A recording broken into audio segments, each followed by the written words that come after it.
Good morning mga bossing. Good morning White Angel 1111.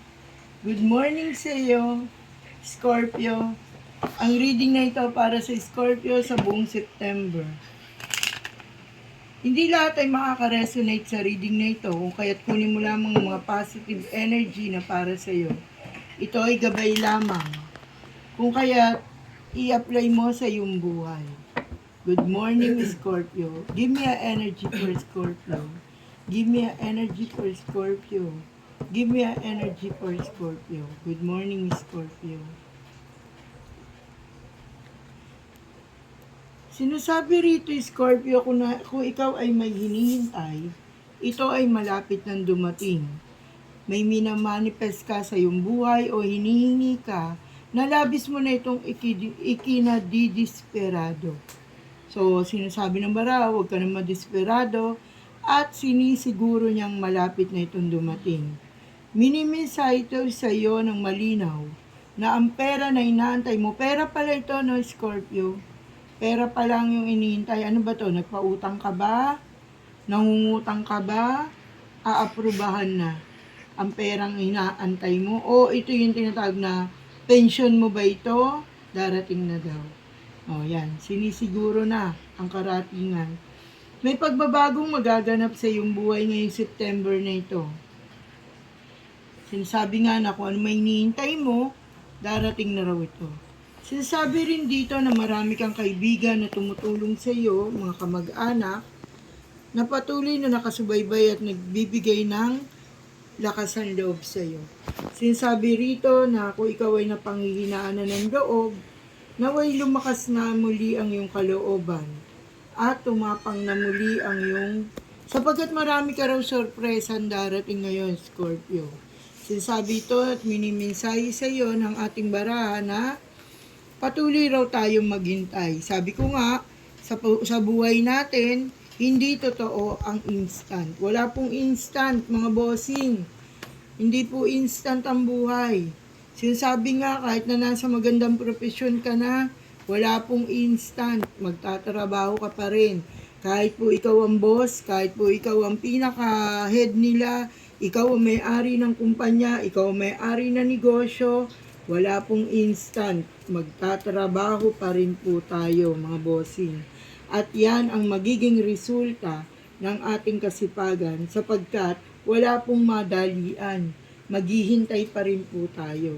Sabi nga, matuto tayong maghintay at ang resulta ng paghihintay na ito ay kaligayahan. Yes, ang ganda-ganda ng cards mo, Scorpio. Meron ka raw matatanggap na gift. Meron ka daw makukuhang instantly ang picture kayamanan, di ba? So, ibig sabihin, meron ka matatanggap na mataas sa position, promotion, ano ba to, matapos ka na sa pag-aaral mo, gagraduate ka na ba? O may napanalunan kang parapol, tumataya ka ba ng loto at aasahan mong mananalo ka rito? May lihim pa rin mga naiinggit at kaaway. Sinasabi rito na nagpapanggap pa silang mga kaibigan mo, Scorpio. Ngunit di ka nila kayang tibagin sapagkat maganda ang iyong kapalaran na parating. Sinasabi rito na ginagabayan ka ng ating mahal na Inang Birhen. Kung kaya't pagpatuloy mo ang pakipaglaban sa buhay at huwag kang mawawala ng pag-asa, Scorpio. Nandyan lamang sa tabi mo ang iyong minamahal o ang iyong iniibig.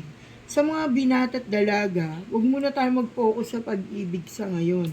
Ang i-focus natin ay ang pagtatrabaho, pag-aaral, at sinasabi nga na madali lang daw makatagpo ng mamahalin at iibigin.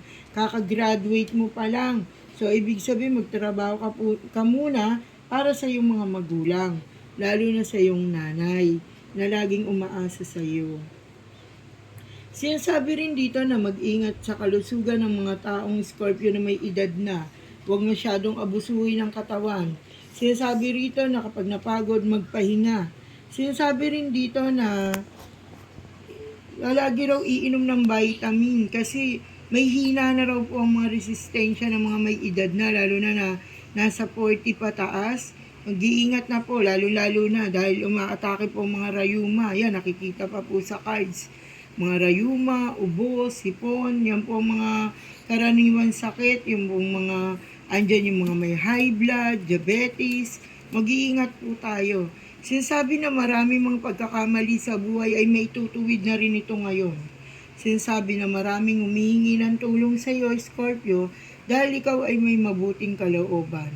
Ikaw daw ay mapagbigay na tao. Ikaw daw ay matulunging tao. Sinasabi rin dito na marami nang nanloko sa iyo, lalo na sa usaping pera. Tama ba? Kung nakaresonate ka, mag-comment ka sa baba. At sa iyong paglalakbay, ipanalangin mo ang iyong kaligtasan. Huwag kang malungkot, Scorpio. Malapit na ang iyong pagtatagumpay. Ipinapangako sa iyo ng barahan na ang tagumpay na ito ay kalakip ay kaligayahan. Mag-iingat ka sapagkat muling mauulit at mauulit ang mga pagsubok na dumadaan sa iyong buhay kapag pinairal mo ang katigasan ng iyong ulo. Maraming pag-asa, maraming kaasa-asa, maraming dapat asahan ang darating sa iyong buhay. Sinasabi rin dito na may pagluluksa. Kung merong may karamdaman, ay agad-agad itong gamutin upang hindi mapunta sa malalang kalagayan. Sinasabi rin dito na matutong mag-aral at lahat ng bagay na iyong pipirmahan, lalong-lalo na sa usaping pera, ay mag-iingat ka. Dahil maaring merong manloko sa iyo na isang taong nagkukubli na ikaw ay iniidolo at nilalapitan upang ikaw ay kunyari tulungan. Sapagkat ikaw ay matapang na tao, matatag, at may paninindigan, hindi ka pababayaan ng Diyos magpakailanman. Ang ganda na reading mo, Scorpio. Bye-bye, Scorpio. Naway nakaresonate ka sa reading na ito para sa yung buwan ng September. Kalakip nito ang pag-iingat, pagmamahal, at sinasabing paglago. Bye-bye, bossing Scorpio. Bye-bye.